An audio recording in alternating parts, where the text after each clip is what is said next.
Regular બટેકાના શાક કરતાં એક અલગ ટાઈપનું શાક બનાવ્યું છે.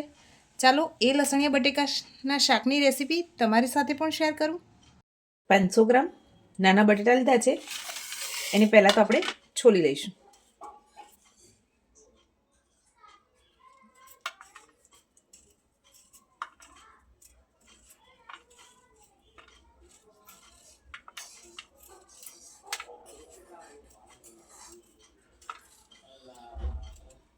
તમે અહીંયા નાના બટેકાની જગ્યાએ મોટી સાઈઝના બટેકા લઈ એના 4 ટુકડા પણ કરી શકો છો. મેં અહીંયા આ રીતે નાના સાઈઝના બટેટા લીધા છે અને વચ્ચેથી આ રીતે 2 કટ લગાવી લઈશું. આપણે બધા જ બટેટાને આ રીતે કટ કરી લઈએ. આપણા બટેકા બધા કટ કરી દીધા છે. હવે એમાં પાણી ઉમેરી 2 પાણીથી સરસ ધોઈ લઈશું. બટેકાને ધોયા પછી આ રીતે એક નેપકિન ઉપર ફેલાવી લઈશું અને લૂછી લઈએ. ગેસ ઉપર કઢાઈ રાખી દીધી છે. હવે આપણે એમાં તેલ ઉમેરી દઈશું.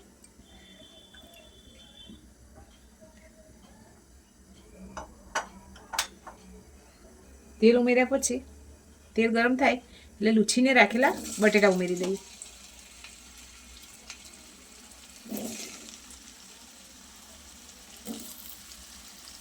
ગેસની ફ્લેમને મીડિયમ રાખીશું અને આને સરસ ગોલ્ડન કોટિંગ આવે ત્યાર સુધી ફ્રાય કરીશું.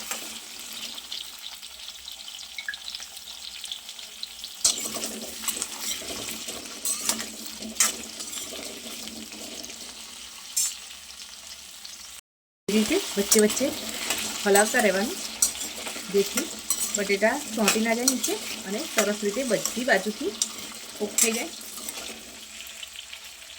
બટેટા આપણા ફ્રાય થઈ ગયા છે. હવે એને એક બાઉલમાં નીકાળી લઈએ.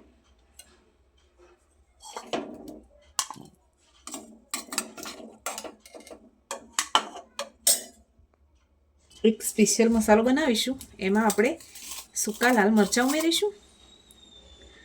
6 થી 7 કળી લસણની ઉમેરીશું. 1 ચમચી જેટલા સૂકા ધાણા ઉમેરીશું. 1 ચમચી આખું જીરું ઉમેરીશું. લીલા ધાણા ઉમેરી દઈશું.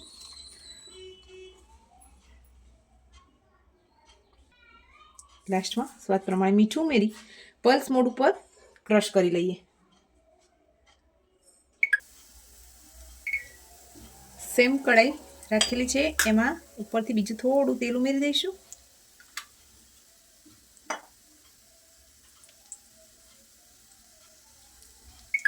તેલ ગરમ થાય એટલે એમાં રાઈ ઉમેરી દઈશું. હિંગ ઉમેરી દઈએ. ક્રશ કરીને રાખેલી પેસ્ટ ઉમેરી દઈશું. ગેસની ફ્લેમને લો રાખીશું.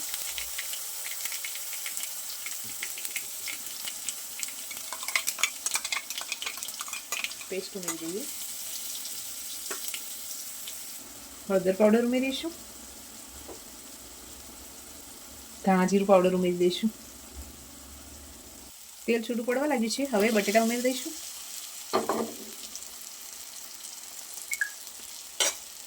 મિક્સ કરી દઈએ.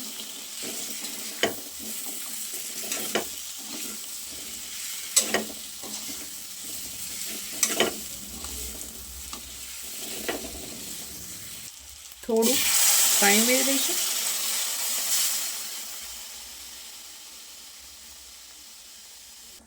ઉપરથી લીલા દાણા કટ કરી દઈશું.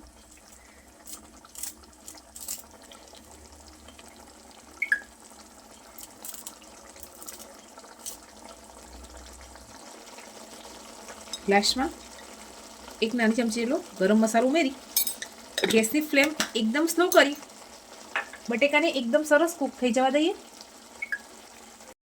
બની તૈયાર થઈ ગયા છે. હવે એને સર્વિંગ બાઉલમાં નીકાળી લઈએ. લસણિયા બટેટા બનીને તૈયાર છે. તમને આ રેસીપી કેવી લાગી છે કમેન્ટ કરવાનું ભૂલતા નહીં. લાઇક, શેર અને સબસ્ક્રાઈબ પણ કરી દેજો. Thank you.